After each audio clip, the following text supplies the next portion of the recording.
And welcome to another edition of the Lynn Lowdown. And today we have Brian Theirren from the Boys and Girls Club. How are you? Doing fantastic. Thank you very much for having me. Not a problem, not a problem. We got a lot to talk about in this short time we have. But first, just talk to me about how's everything been since the second week of March. Yeah, and it was a pretty wild time.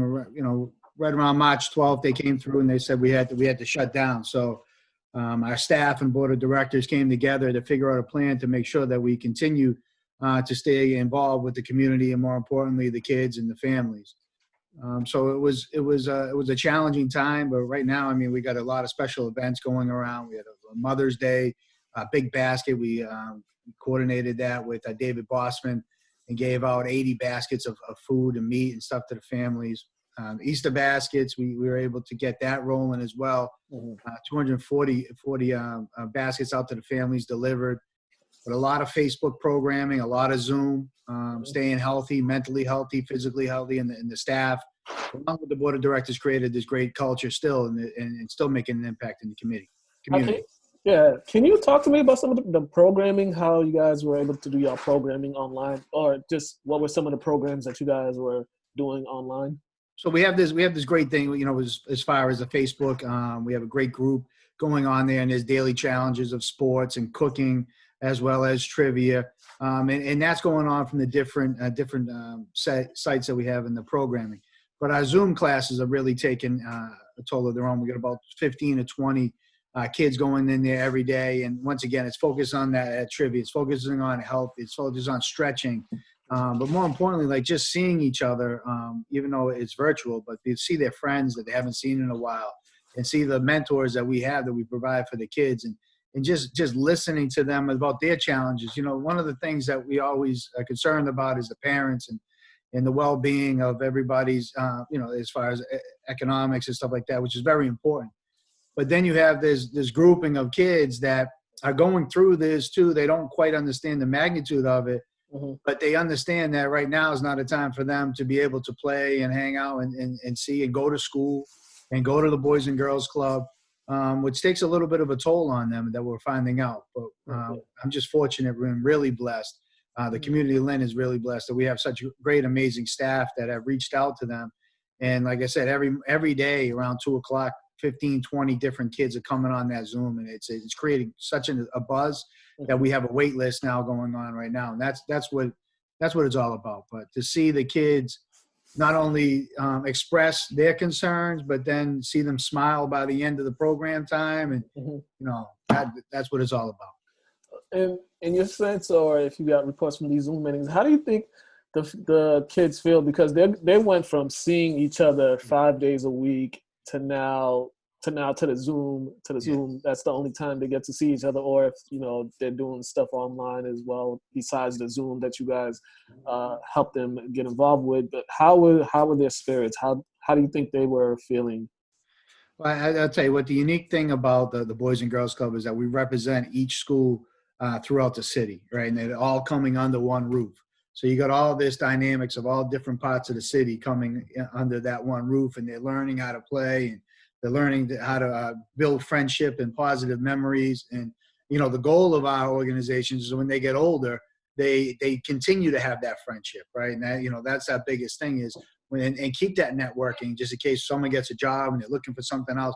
And that's what our goal is. But, you know, when you take that away from them, you know, it's unfortunate, but the kids start going back into their inner circle, as it were, and they weren't expanding to the full city. So what we're trying to do right now, what I see is that interaction, and then they're like, oh, you know, this kid is not necessarily in my class or school, but he was at the Boys and Girls Club, or she was at the Boys and Girls Club, and they get that instant gratification of seeing each other. But like I said, there's a lot of families taking on additional families also. You know, they had a family of 4, now it's a family of 8, because during this lockdown they brought in other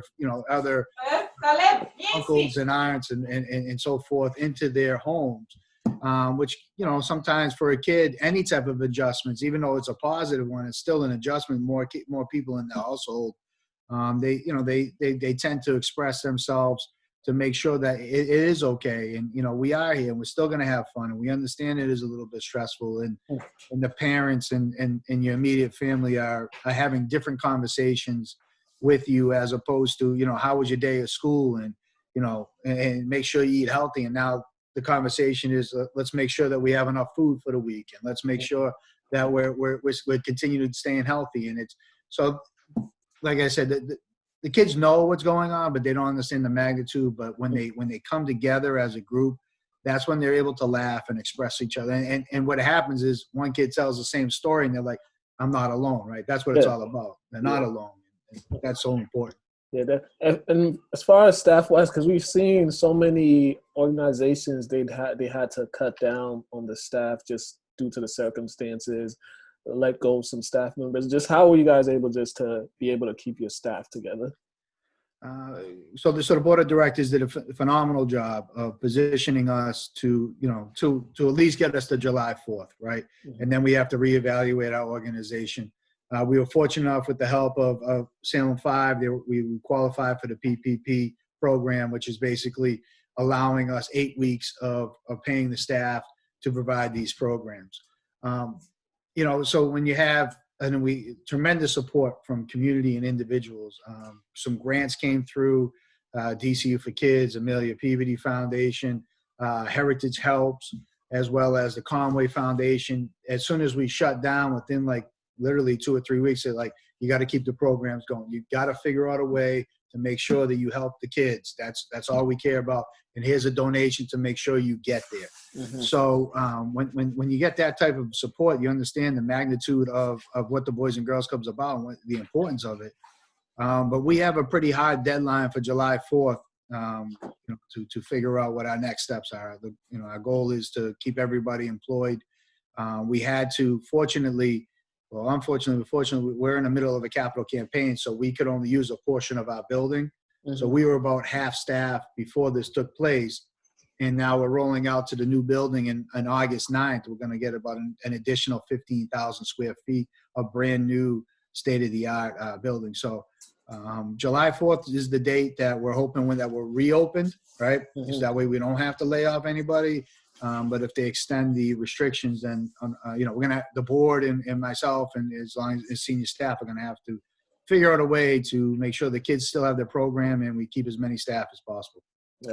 You guys also you guys were in the middle of a renovation. You guys were renovating the facility on the commons. Just did the renovations had to stop? Did the construction and all that had to stop?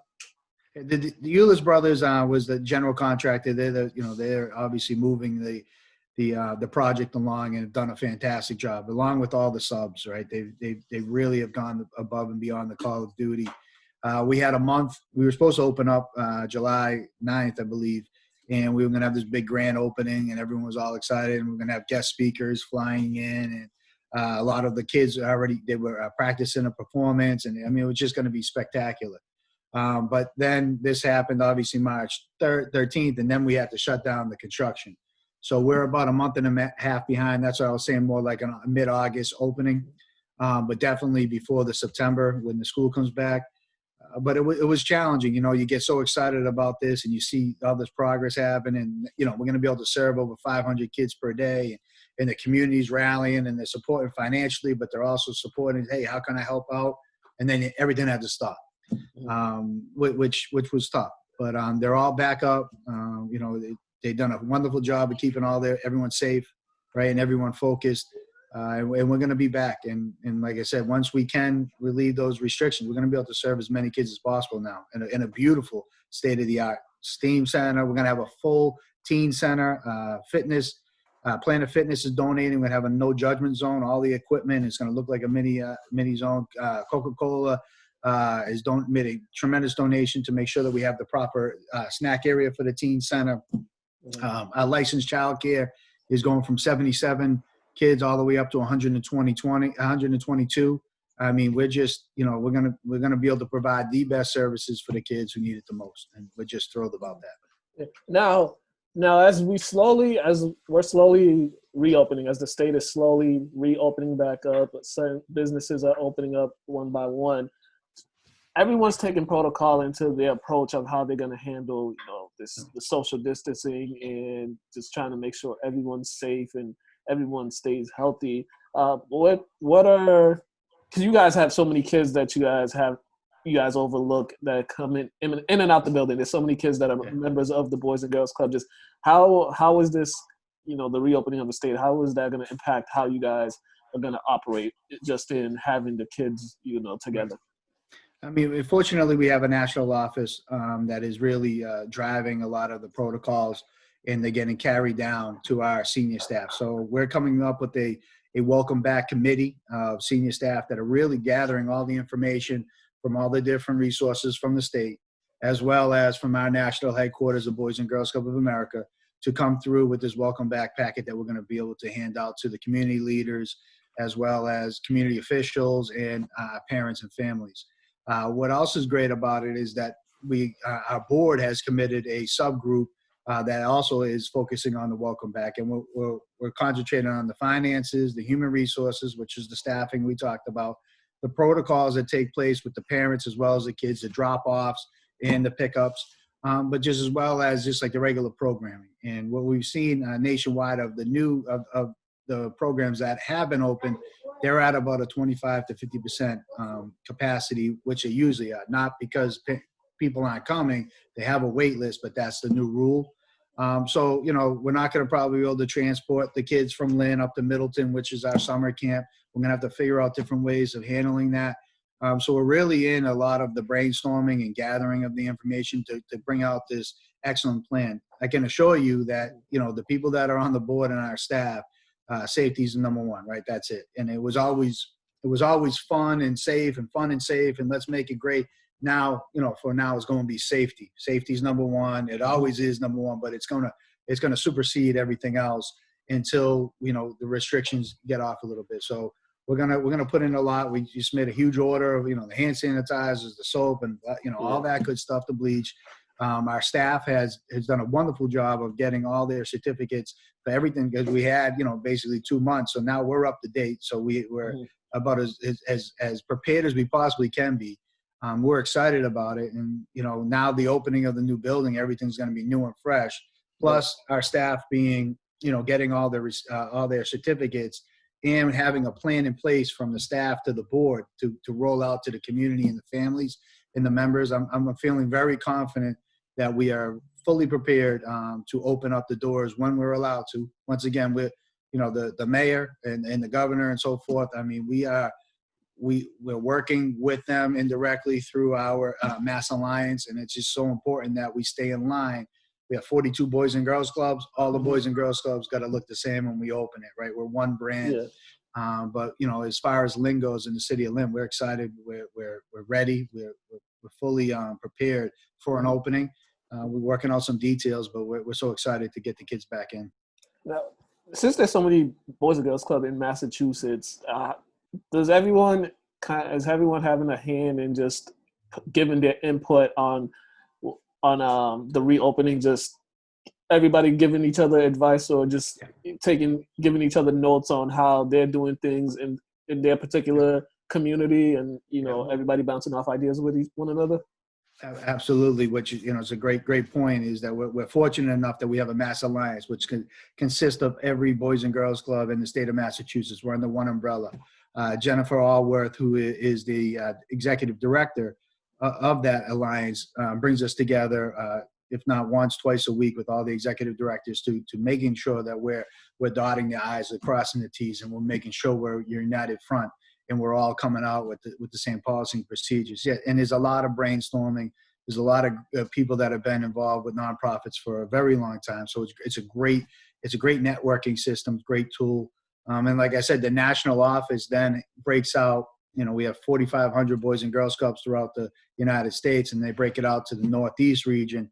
And then we're fortunate enough for Susan Taylor, who's taking, that coast, which is basically Lynn and Salisbury and Haverhill and Lawrence, and we all work together too, because now we even define it, not the whole entire state, but now we're taking it into a different grouping of the Northeast of Massachusetts, and taking those four or five clubs that are very close to one another, to making sure that we all have the same vision and plan. So like I said, there's a lot of collaboration. Has been a fantastic job of communicating with one another, just like you and I are doing right now.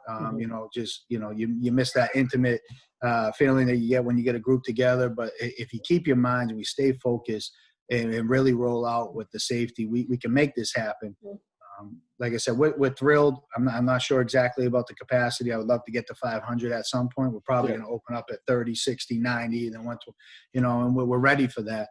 But we know that the kids are ready. I mean, they're thrilled. They can't wait to see their friends, build their memories, to learn, but more importantly, get out there and exercise, right? Get out there and have some fun. So yeah, definitely. A few more minutes we got here. Now, if parents, if they want to get their kids to become members of the Boys and Girls Club or in their after-school program, just get involved with the Boys and Girls Club. Let us know where they could go for it to get. So right now, I mean, you can go on the website, which is www.bgcl.org, Boys Girls Club Lynn.org. All the information's there, all the packets there. Right now, we're stagnant with our staffing, but Tuesday, Fridays, our membership coordinator, which is Dee Gonzalez, she's fantastic. She'll be able to help out anybody at that point. You could go to the building, just wear the mask and the gloves and give a knock. But definitely go utilize the website. It has everyone's email on there as well, so you can click on that. Right now, like I said, it's tough to get through the phones and so forth, but definitely email. Check out the website. Tuesday, Fridays, more, if you want to knock on the door and go in and talk to someone face-to-face, Dee Dee's just fantastic. She's amazing with the families and as well as the kids, so they all know her. And she lives in Lynn, she gets it. So she'll be more than happy to help out how you can sign up. Right now, we are taking registrations for the summer programming, which is up in Middleton, as well as Lynn. We understand that there's going to be a transportation challenge. So we're trying to get as much as we possibly can out of the existing building, and then figure out a way to get the kids up to, because we need our kids from Lynn, right? I mean, you understand that everyone gets it in Lynn. You got your front yards, a sidewalk, backyards, a parking lot. There's not a lot of grass, and all of a sudden you go up to the camp, right? And then the kids are able to run around, go fishing, go swimming. I mean, that's what it's about, right? Not worry about any cars or anything like that. And that's where I want to get them to the summer, because most of our children, they're not going on that vacation to Florida or to Maine for the weekend. This is their vacation, right? This is their time to have fun. And I just don't want them to lose that opportunity this summer. I think it's just so important in youth development. I think it's incredible to learn how to fish, learn how to row a boat, get out, swim, right? You got to learn how to swim. Yep. Cool off. I mean, arts and crafts and friendship. I mean, memories. And probably me and you have the very simple.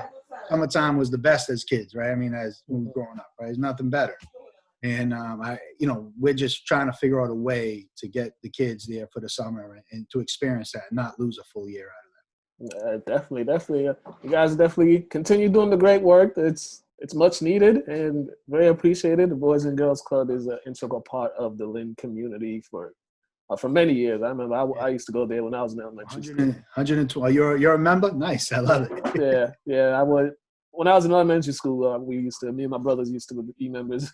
Awesome. 125 years plus, man, in the city. It's pretty wild. Yeah, very, very well. All right, Brian, thank you so much for taking the time to chat with me. This was really appreciated. And when you guys do have that opening, please contact us so we could come and film, do something. We have a big event June 11th that I'm going to be contacting with you, trying to raise some money for the kids who can't afford it. We're thrilled about it. It's a Thursday. We're going to give out $10,000. Someone's going to win $10,000 that night. So we're going to be contacting you to get you involved with that. Our grand opening, you're going to be there for that. And I look forward to this partnership. Absolutely. Yeah. All right. Definitely. Thank you, sir, for this. All right, ladies and gentlemen, you guys have been watching the Lynn Lowdown. That is Brian from the Boys and Girls Club. Have a great day, ladies and gentlemen.